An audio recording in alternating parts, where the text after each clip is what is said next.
welcome back to Journey Through 30. I know it's been a while, so let me catch you guys. New updates. I'm officially off chemotherapy medication. No more tamoxifen, no more Lupron, no more daily medication, once a month injection. The pros of this journey, it has been long. As most of you know, I got diagnosed in March of 2020. I had surgery and been in remission ever since. So from 2020 to 2025, I was on a 5-year medical. Is that I got diagnosed very early. I wasn't even in stage 1. I was a small cell carcinoma, nipple breast cancer, and also the mass. Right breast. I also had to get a lymph node removed because my HER2 gene came back positive. And some of you may not know this, but that's how cancer travels. Cancer travels through your lymph nodes, which is very, very dangerous because it can also cause other issues. Cancer can show up in other parts of the body.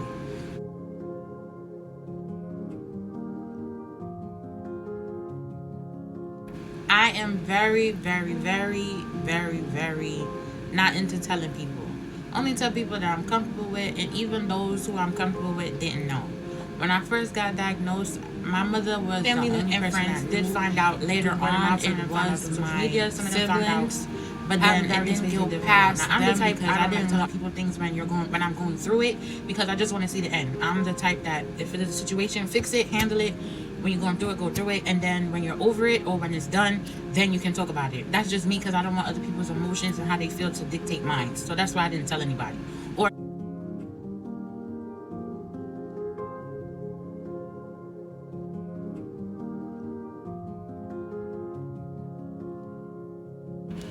the cons of dealing with I did find out that I had cancer was there's a lot that comes with not too far. Everybody's journey is different. So of course my journey was more emotional because again, I'm the type that considers other people's feelings and how they feel, and I was very, very, very emotional because I felt like I was taken away from my mother because she found out the same day I found out, which was on her birthday, which is another story at another time.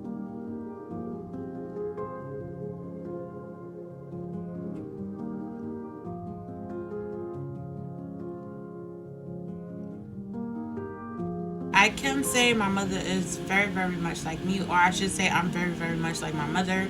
She had the same mindset I had, like, let's just figure it out, do what we need to do. On the day of surgery, I was nervous, the other side of things, and I didn't know what to expect. I just know that I had to have a lumpectomy. They didn't really go into detail, even though my mother's not going to express, but the doctor that did the surgery, she knows how did express that, okay, your body's going to change, and immediately after surgery, you got to jump into what you need to do, and we'll figure everything out on the way. Like, we'll just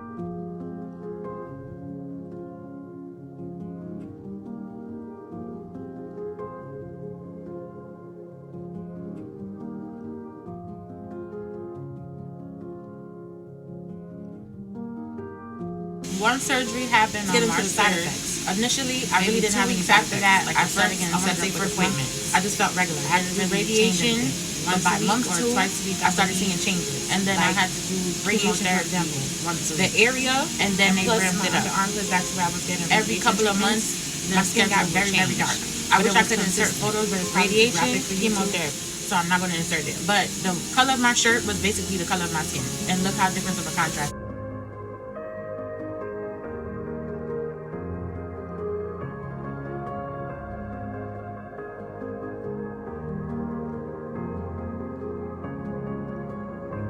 The medication that I was on, initially I was on Eligard. Eligard is the regular term for Lupron. Lupron is like the generic brand, and then tamoxifen, which I was supposed to take once a day. Other side effects, Eligard, tamoxifen. Now, I didn't have much breakage in my hair, but I did notice that my hair March 3rd, 2020, I did notice that my size was November 2025. I also cut my hair. I did not have a cycle for 5 years. My hair would fall out.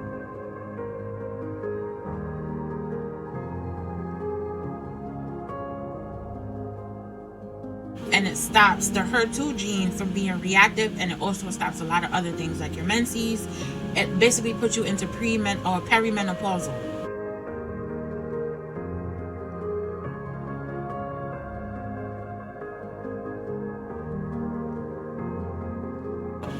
I did say I didn't have the menses for 5 years, but really and truly, Eligard and tamoxifen are hormone blockers. So estrogen, anything like that, it'll stop it. So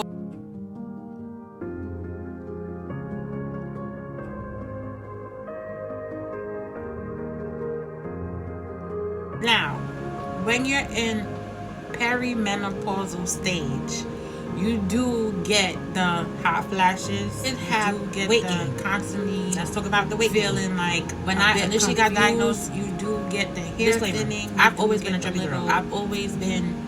How to say? I dance between basically the symptoms that you get chubby if you're premenopausal, little BBW. I always dance between those stages. You get all of those symptoms. Now you might not get everything because, like I said, once I hit like 7th, 8th grade, for me, I got hot flashes.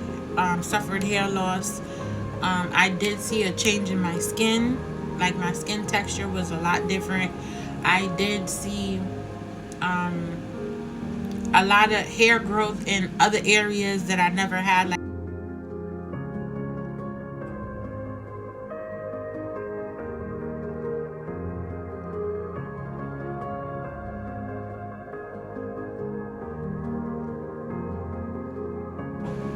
those are the cons that I suffered or went through from my cancer journey. Now, the pros. The pros is I've been in remission throughout my journey of this year, 2026. Made my highest weight was 279. And trust and believe, I didn't even realize I was that heavy until certain things started to affect me. Like wearing clothes, t-shirts, because my arms were getting big. I always wore, or I still do, but I always wore regular athleisure wear, like sweat clothes, and my body is readjusting to being on leggings, jeggings. Those were my things. Like, I never wore like jeans that I suffered like that since then. That wasn't my thing. My menses has came back. I was at my highest with a vengeance. Remember when I said I haven't had a cycle in 5 years? So in January of this year, my cycle came back. And guys, when I tell you our Flo came back to prove a point, she came back to prove a point. So in January, I want to say mid-January, I started my body is fully adjusted. You know the general sign that my body is coming into adjustment. Now, so the scary part, I stopped all medication for almost a month in November close to like 28, 29. That was the official date. And it was extremely heavy every day that I stopped all medication. I'm the type, again, as per the oncologist, I didn't think it was anything wrong because I already was found more from my oncologist and my gynecologist that when I do have a cycle, it's probably going to be a heavy cycle, the first cycle.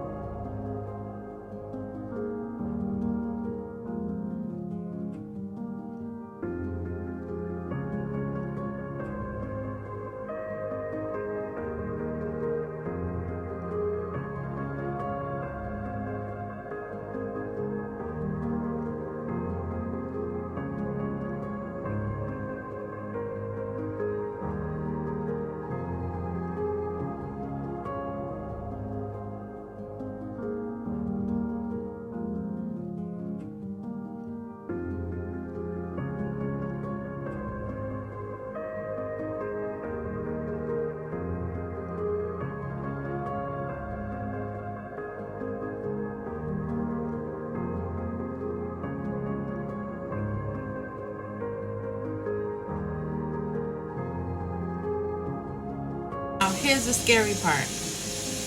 I was at work and I wasn't feeling well. Taking myself home, about driving myself. I'm gonna say whatever that first New York City experience. Parked my car, called me an Uber. So and I was at work. I wasn't feeling well, and I was cold. When I got to the hospital, again, I'm not the type to complain about being cold. I'm still in now cancer mode where when I feel like I'm having hot flashes, I'm always hot. I need to have a fan on. I need to have the windows open. I'm used to that because I was always hot. But I was complaining about being extremely cold. So that went on for about 2 or 3 days. And then on my very last day at work, my friends or my co-workers started to notice that I looked pale. I didn't look well. And I just felt exhausted, like my body. It's amazing how you're upright. It wasn't itself. Like I felt like I was extremely heavy. It was hard for me to breathe. Like I just wanted to sleep. And I'm looking at her like, okay, what does that mean? Like all of these things. She's like, and it got so bad that one of my supervisors was like, she's like, here, you're severely anemic. She said, take you to the hospital. And I was so against that because I didn't want people at my job to know you're at a 5. I was like, you know what? Feel Let me just finish my shift. Like it's hard for you to breathe. Like you don't feel tired or sleepy. Your body doesn't feel funny. And I just looked at her. I said, yeah, but I'm not gonna lie, I was thugging through it. Like I really was thugging through it. Like I just felt like, you know what? It's just another day. This is the motions of me going through my menses. This is the first time I had a cycle since I've been on chemotherapy, and I told them that. But also, prior to me being diagnosed with breast cancer.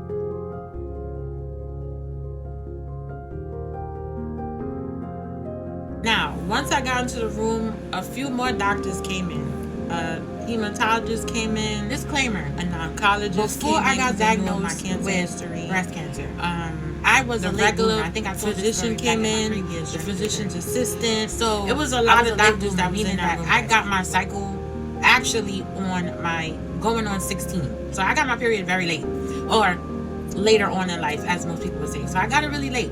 And when I did experience it, like I said, I will have it for 8 days, 9 days, 14 days. I think the longest stretch I had before I got diagnosed was like 19 days one time. But again, I did see gynecologists, I did see doctors that did tell me that yes, you have irregular periods, but it's not associated with anything. You're in the middle of being your body is between being premature and mature. Like you're still hormonally imbalanced somehow.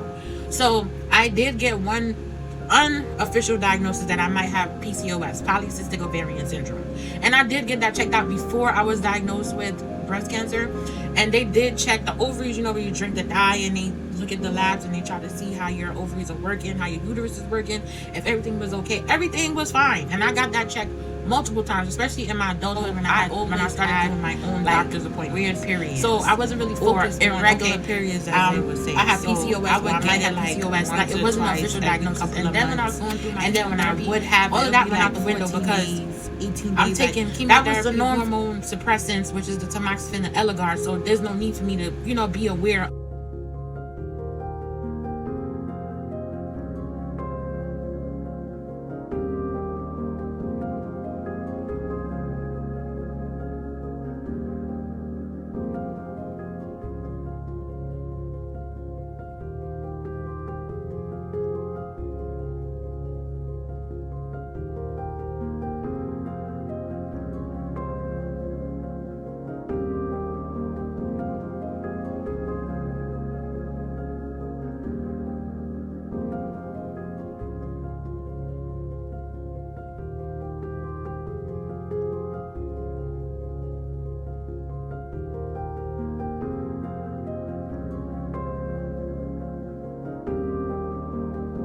I scheduled an appointment to see my primary care physician, who gave me a referral for a hematologist, and then I saw my gynecologist. My gynecologist, like most gynecologists, they want to check, they want to do a biopsy, want to make sure that everything is fine. There's no cervical cancer, there's nothing going on, which she did, and all my labs came back clear. The only thing was, she did say that my uterine lining is a little bit thick, so I do have to go for a DNC to thin out my uterine lining, which is supposed to help with the flow of my cycle, which is supposed to make it regular, or at least assist on making it regular.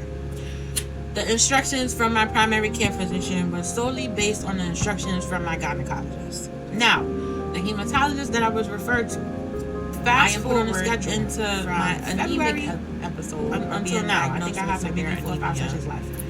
I had to get 4 blood transfusions, iron infusions, 3 iron infusions in my 2 days. When I tell you of them now, in the moment of finding these things out, it's just like I can't wait for nothing. I get off of one thing, so I got into the hospital probably a Saturday. Saturday evening. I didn't get back home until like early Monday morning. And this is in the hospital.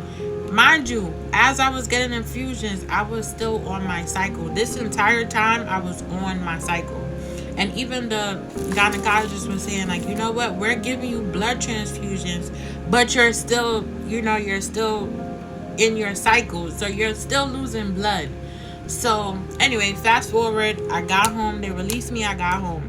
They told me that I had to see my primary care physician and a gynecologist and a hematologist within the week, so that they could figure out what. So in other news and views, I did see an endocrinologist to properly diagnose to see if I have PCOS. And so far from my labs, I do not have polycystic ovarian syndrome. I do not have that. So that's one positive note. Another positive note, I had extreme weight loss. So remember when I told you guys my highest was 279? I am currently 219. I had significant weight loss. Now, I did express to you guys that I was considering doing a whole bunch of different methods to try to lose weight. I'm not going to tell you how hard it is, how bad of a struggle it is to try to maintain a certain weight. It is hard. I do have my moments where I binge and I just want sugar, juice, I just want all the sweets. But I realize, and again, I have to think positive. I have to keep telling myself, like, Malika, your body is adjusting. You just went through a traumatic experience. This is just a step into your body becoming back independent without dealing with anything. Now, on the positive side, my levels have risen. I think the last iron infusion I had, because they always take blood and read the levels. I think the last time I did it, which was last week, I think my levels was at 11. They're trying to get it above, I think 12 or something like that. So I'm in a step in the right direction. But it's just like, all right, you gotta remember, don't think negative. Your body is weaning itself off. It's trying to get back to normal. It's trying to find its groove. So don't think negative. That's the part that I'm struggling with right now. Like, I have to remind myself, like, this is just a stepping stone. It's not gonna last long. It's just a passing stone. Like, don't. I'm also told that you should eat every 2 hours, and your plate should be no bigger than your fist. And if you really want to be on a real diet, eat protein, which is meats. Eat meats first, then vegetables. Don't even think about starch, which would be your potatoes, your rice, your pasta, stuff like that. Like, that's what the dietitian and the nutritionist is supposed to do.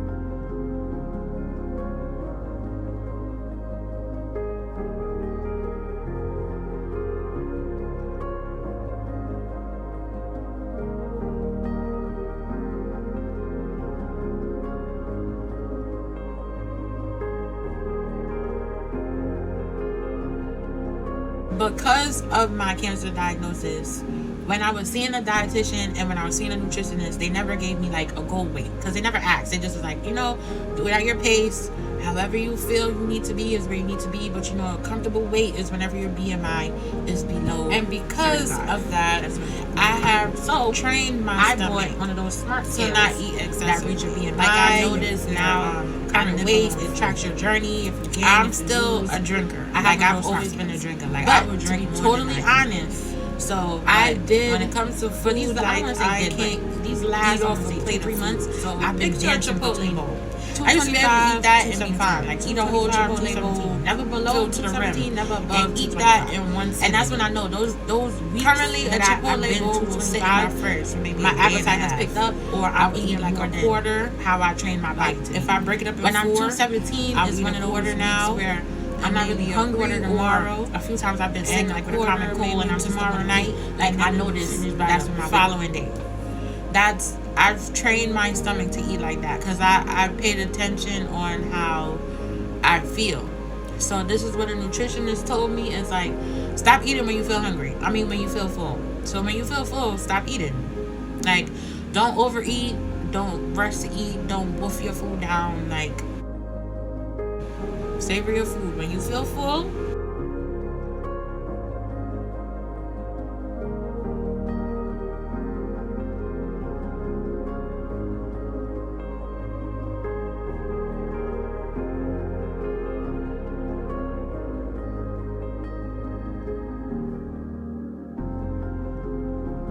initially I was on that diet. Protein first, vegetables second. I have significant deflation, like I have hanging skin in certain areas. Not gonna lie, my arms is like my biggest insecurity, because I feel like my arms starch in the protein to get the vegetables, and that's what comes with it. And at my age of 37, all of that elasticity is not how it used to be. I know black don't crack. I know all of that. But when you go from being a little thick to chunky to small BBW, and you bounce it in between, your skin is not always going to bounce back. So I do have loose skin. Now I've been considering plastic surgery, which you guys know already. I already said that once I'm out of the woods and I'm in the clear, I'm definitely getting breast reconstruction. So that's one of the options that I'm weighing right now. I'm currently looking for a good plastic surgeon that can do the reconstruction and hopefully skin removal. But it's like extremely hard to find like a good plastic surgeon in New York. It seems like all the surgeons that these girlies is going to is either Miami, Atlanta. If they not in Miami or Atlanta, they flying out the country. And I'm, again, like I said, I'm too scary to go out the country. Like, I don't know.